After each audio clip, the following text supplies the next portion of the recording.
আল্লাহ তাআলা কিয়ামতের কঠিন ময়দানে, যেদিন স্বামী স্ত্রীকে চিনবে না, স্ত্রী স্বামীকে দেখে পালিয়ে যাবে, বন্ধু বন্ধুরে চিনবে না, পীর সাহেব মুরিদরে চিনবে না, মুরিদ পীর সাহেবরে চিনবে না, দলের কর্মী তার নেতারে চিনবে না, নেতা তার কর্মীরে চিনবে না, বন্ধু বন্ধুরে দেখে পালাবে। এই কঠিন মুহূর্তে সূর্যটা মাথার কাছে চলে আসবে, জমিনটা তামার জমিন হবে, আজকের জমিনের মতো নয়।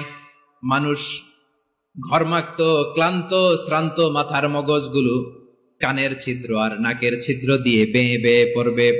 বিশ্বনবী ফরমান, কিয়ামতের ওই কঠিন ময়দানে 7 শ্রেণীর ব্যক্তিকে রব্বুল আলামিন তার আরশের নিচে ছায়া দিবেন।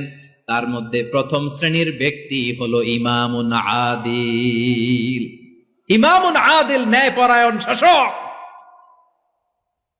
যে ইনসাফের সাথে বিচার করে, যে জাস্টিস সমাজে সার্ভ করে, যে সুশাসন নিশ্চিত করে, ওই ইমামুন আদিল। আদিল শব্দটা বুঝছেন না? ইন্নাল্লাহা ইয়া'মুরু বিল আদল, পাইছেন? আদিল। 7 শ্রেণীর ব্যক্তিকে আল্লাহ তাআলা সুশীতল আরশের নিচে ছায়া দিবেন, যেদিন তার দেয়া ছায়া ছাড়া কোনো ছায়া থাকবে না। এর প্রথম হচ্ছে ইমামুন আদিল, ন্যায়পরায়ণ শাসক। চিল্লায় বলেন সুবহানাল্লাহ।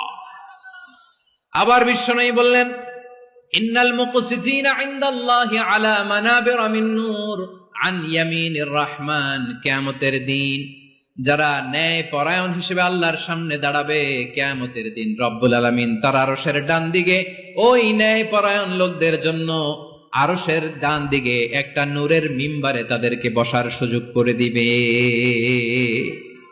আল্লাহর আরশের ডান দিকে ন্যায়পরায়ণ লোকদের জন্য আল্লাহ তাআলা নূরের মিম্বার বানাবে।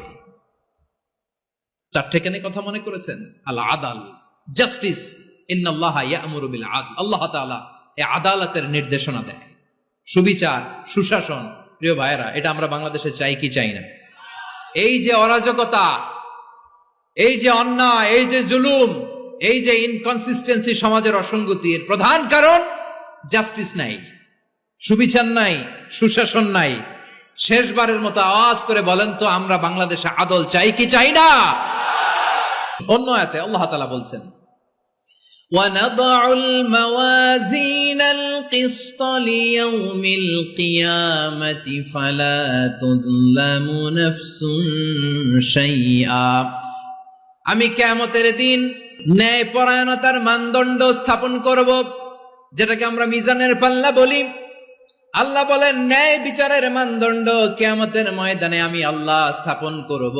সেদিন কারো প্রতি বিন্দু পরিমাণ, 1 চুল পরিমাণ অবিচার করা হবে না, কোনো অবিচার করা হবে না। সেদিন সুশাসন হবে, সুবিচার হবে, ন্যায় পরায়ণতার সাথে বিচার হবে। আওয়াজ করে পড়েন আল্লাহু আকবার।